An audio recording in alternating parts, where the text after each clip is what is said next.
Listen, friends, I cannot make these little goats follow me for anything. I'm trying to walk down towards the river. I'm walking with them, and they will not follow.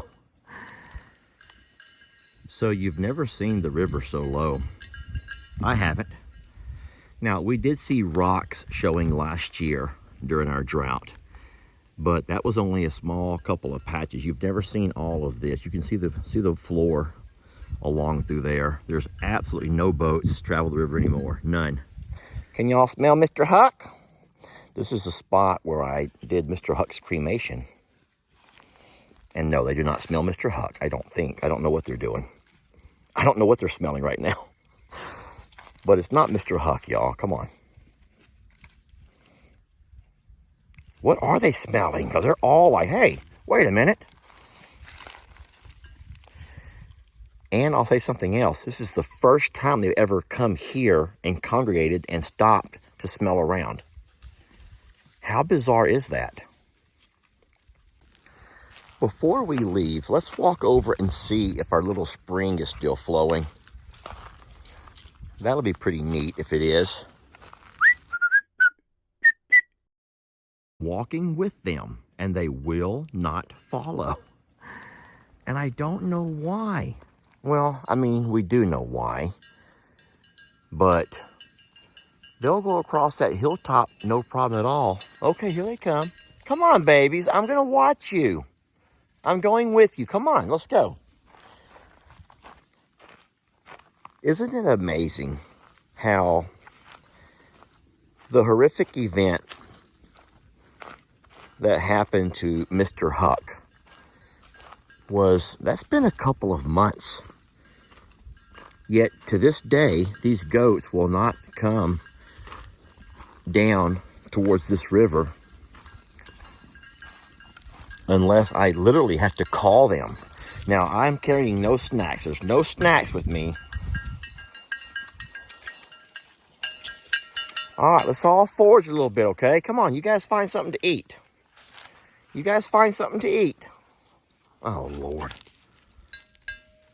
The kitty cats will come to the river, but our goats, they want nothing. Look at how alert they are. Noses to the air. I can't imagine. Look, they're choosing to look around, smell, so cautious. Just so very cautious. I want y'all to see what's happened over here.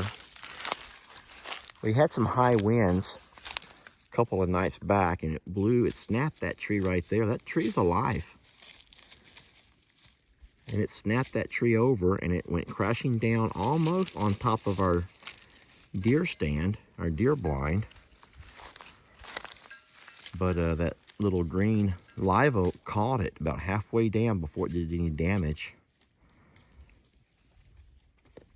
That'll have to be cut down though. And then looking around, there's several trees that are dead. This little, that looks like some kind of an evergreen. It might be a cedar tree right here is dead. The one beside it is dead. There's 1, 2, 3, at least 4 pines here that are dead. This little oak tree is dead. And we're going to have to, at some point, have a tree company come in who knows what they're doing and cut these down. I have a chainsaw, but I can't cut things that big. I'd end up doing something bad. And then there's several up in the front pasture that are dead. Hey, sweetie. Hi. Can I love you? Can I love you or not? She's like, not. Baby, come over here to me. Oh, come on, kitty. Well, I'm happy the goats are finally moving around a little bit. So, we have a total of 10 goats here at Longhorn Lester's. The 8 that you see here are 2 golden girls. We have Big Brady, our leader, Lenny. We have Laverne and Shirley. We have Chip and Roxy. And you're saying, Lester, that's only 8. Guys, how can y'all, don't forget about Starla and Finnegan. So no, we have a total of 10 goats here, which is a real good number. I would not mind having more. I think we could probably have 15 to 20 goats and be fine.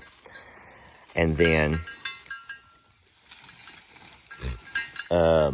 if we have any more goats that are pregnant here, that could only be Laverne and Shirley, the other golden girl.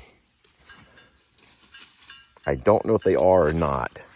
But of course, let's not forget that Brienne's goat, Lefty, who he's now been fixed, but he wasn't when he left here a couple of weeks back. We don't really know what to expect over the next several months. So, but no, listen guys, I'll just say this again. I said it before. With all of this deliciousness back here in this back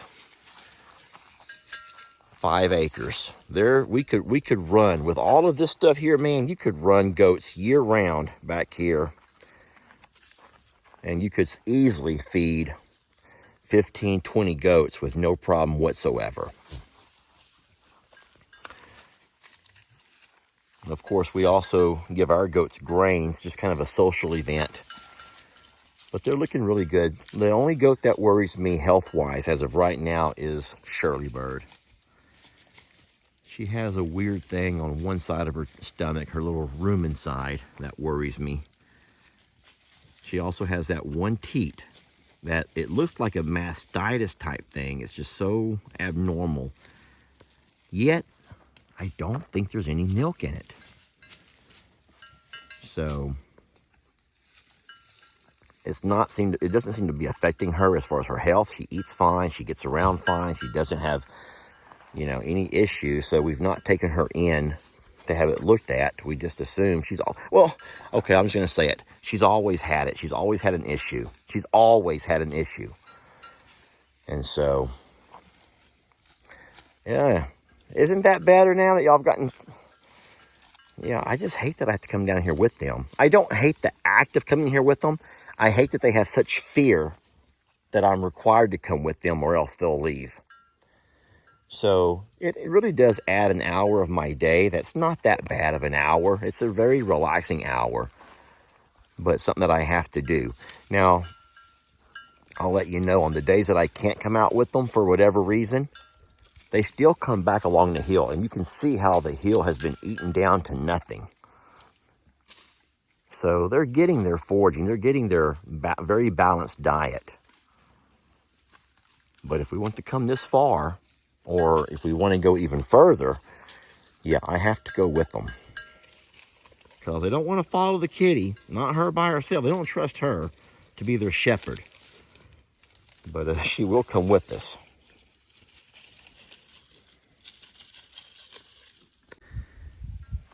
There's an alligator right there. It just went down. Darn it, I missed it. I saw it. I missed it for you all, though. He came to the top, kind of rolled. Now he's behind this tree. I know you can't see it. I can see it. Not a big one. You've never seen the water so low. So we are still going on. Well, May 13th was our last significant rain. I'm making this video on September the 11th, the afternoon of September the 11th.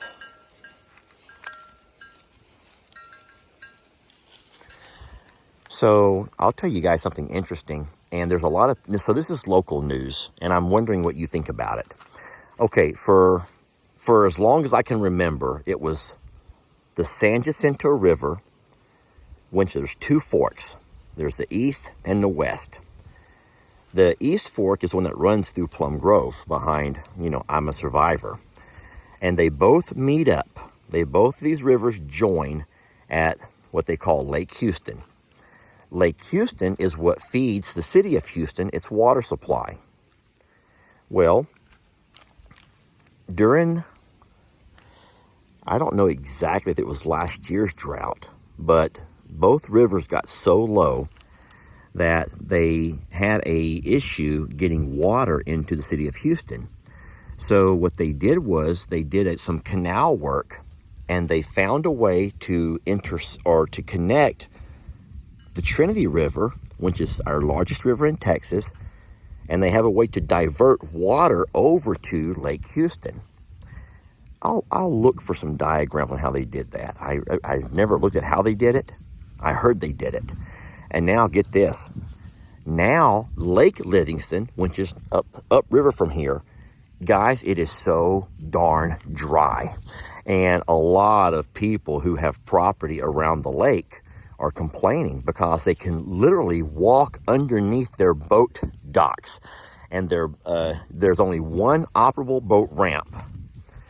And all of the boat ramps that people would normally launch their boats and, enjoy the lake are very upset right now because a lot of our water is being diverted over to Houston, the city of Houston. And I mean, when you talk about is that fair and not fair, it becomes very ethical. I mean, at some point you have to realize that what's more important, your water sports, your lake homes, or, a water supply to a very large city. And so, yes, ultimately, it's more important that you supply that water to the large city. Look, there's a catfish. There's catfish that are spawning their eggs right here on this formation of rocks. Now, I don't think you'll be able to see that. I saw it. Guys, I'm so sorry. I actually sometimes will, you can see it. If you look right above that point, watch that black catfish swimming around that rock formation, laying eggs. And so, now you obviously know what's the most important is that you supply people with water. And then folks who live along the river like we do, or folks who live along the lake, a few miles upriver from here, seeing the lake drop so low, I can get one could upset you, especially if you spent, I'm going to guess and say $1 million homes. I don't know exactly what lake property costs, but to be around the lake, I imagine those are very expensive homes. And to find yourself living along a lake that you paid millions of dollars for your home, and I'm certain that your taxes are extremely high, and then you can't even utilize the lake because it's so darn low. But I'm certain that the powers that be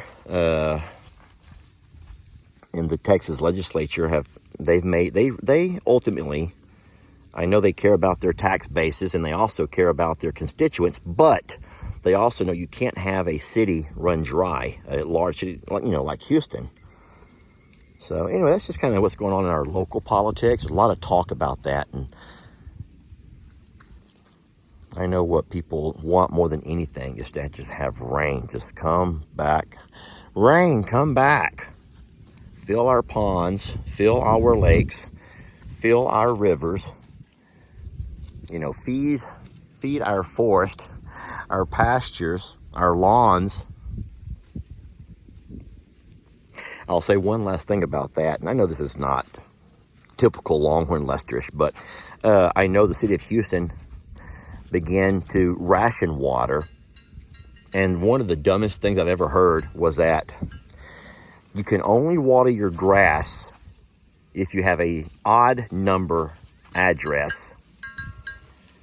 And so then on other days, even numbered addresses can water their lawn. Isn't that the dumbest thing? Yes, they have to ration water, and they went as far as if you can water your lawn based on certain days of the week, based on certain addresses. Which I guess that's a way to cut down on water usage, but I would think to myself that, hey, if you're worried about losing, not having water, then don't water your lawn, period. Let your grass turn brown. Allow your grass in your yard to turn brown. Allow your rose bushes to die, or at least die back, like everyone else out here. But, says the guy that just pumped water out of the river to fill his pond to irrigate his pastures, right?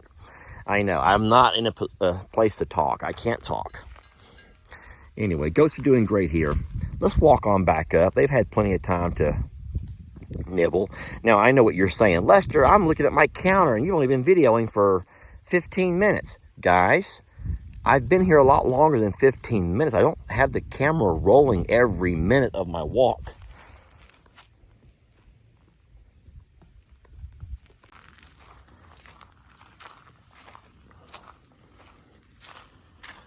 It looks weird back here without all of the big pumps and all the watering, the hoses and stuff they had. I'll tell you what, I am not going to miss climbing these hills.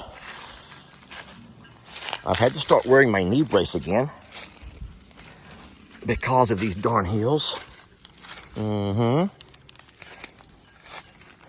right, so that spring was right over here. I'm watching out for snakes is what I'm doing.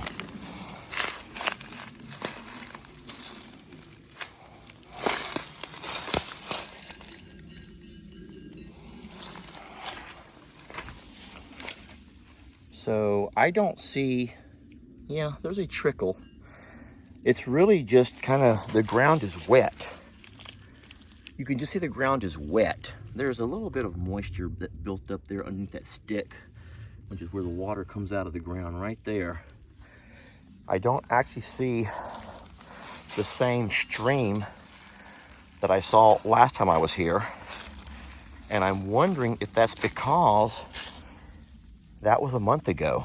That was a month ago, and so another month with no water maybe made it to where even this little spring has finally dried up. The little natural spring. I don't see any flowing water like I saw last time. That's sad. You know what would freak me out though?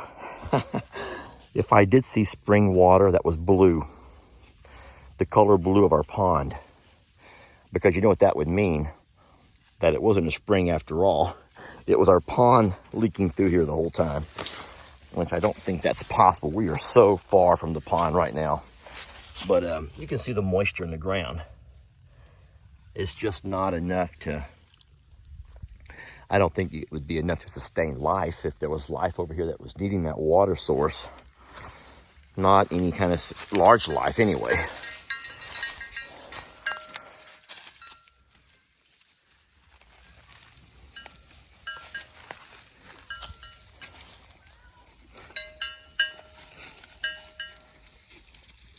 Kitty, I hear you.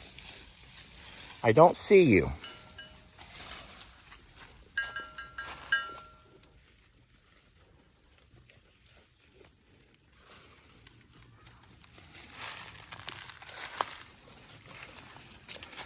Here comes Kitty. Look how camouflaged.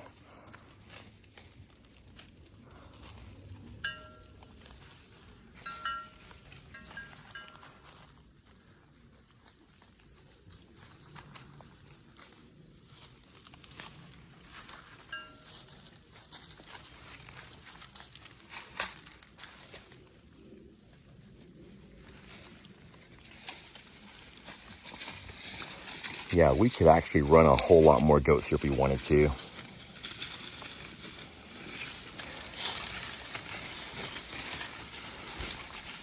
So everyone knows that there's 13 goats at I'm a Survivor.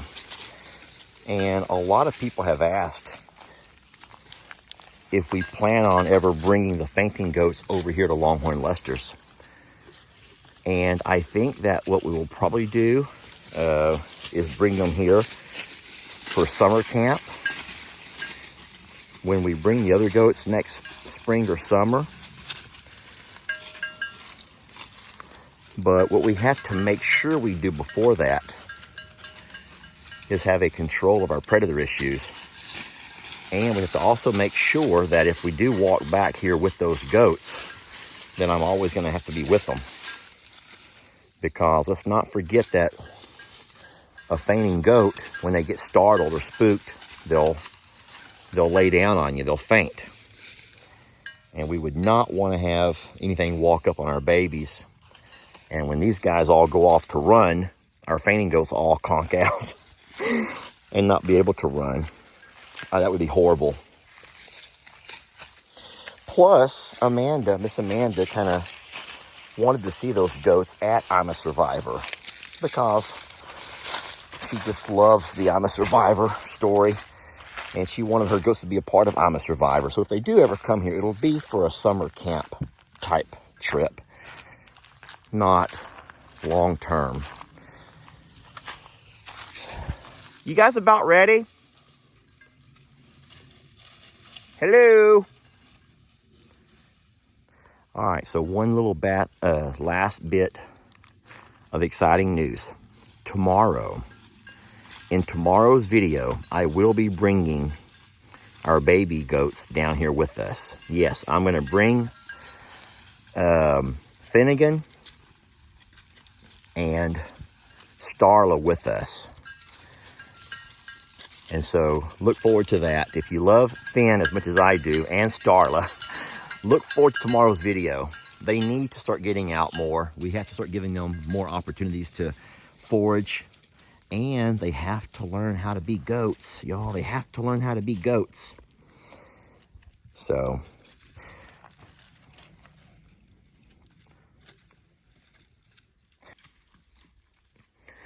they've never done this over on the spot where we cremated Pebbles. Is this their way of honoring Mr. Huck? Let's see if we see any bones. Y'all want to find some bones?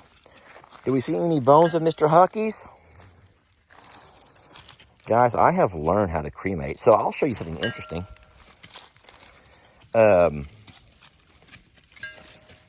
As crazy as this sounds, so I don't see any bones at all. I've learned the hard way the art of cremation.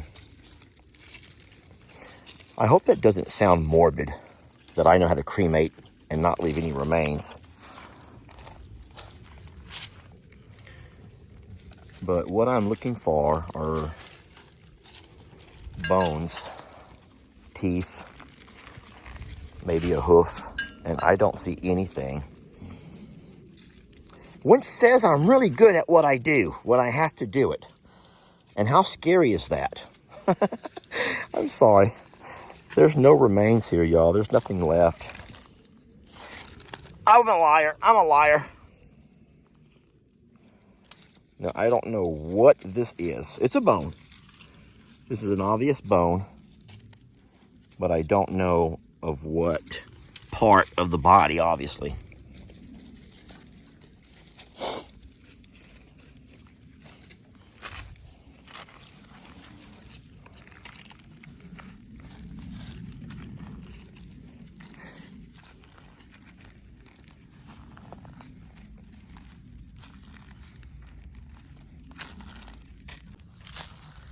I want to thank y'all for taking a walk with me along the river, down through the back.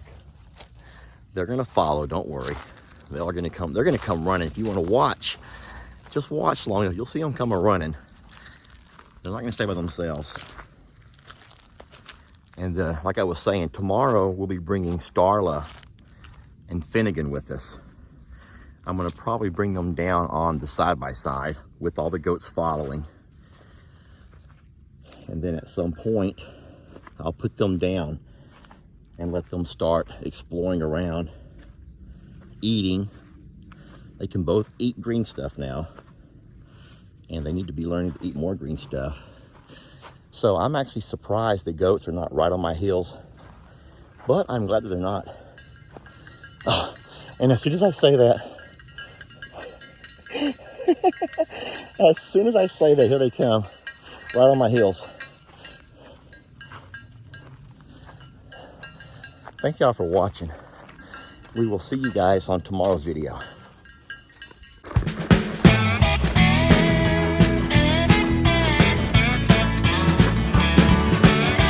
Don't let your troubles fester. Come watch Longhorn Lester. Yeah, something like that.